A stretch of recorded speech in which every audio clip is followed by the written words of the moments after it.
तुमची मुले 1ली ते 12वी मध्ये शिकत असतील तर हा व्हिडिओ नक्की पहा। 14 मेचा हा सर्क्युलर पहा।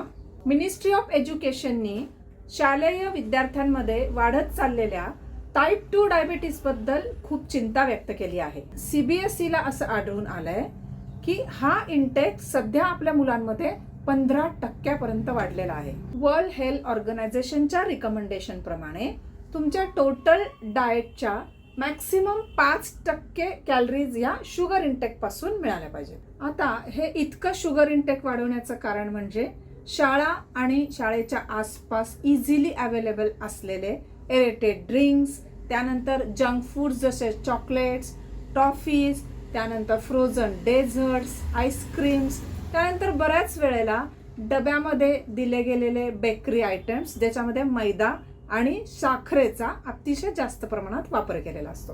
वाढलेल्या शुगर इंटेकमुळे केवळ टाइप 2 डायबिटीसचं प्रमाण वाढलेलं नसून मुलांमध्ये ओबेसिटी, त्यानंतर डेंटल प्रॉब्लेम जसं की टूथ डिके ह्याचं प्रमाण वाढलेलं आहे।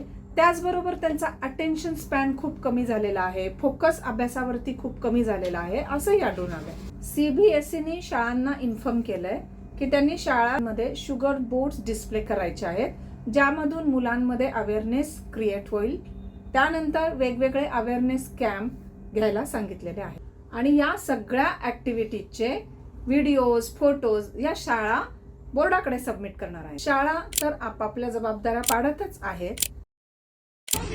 देखो ये शुगर बोर्ड है क्या है?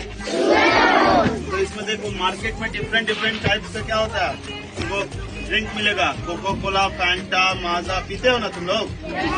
पण ॲज अ रिस्पॉन्सिबल पॅरेंट आपण काय करू शकतो?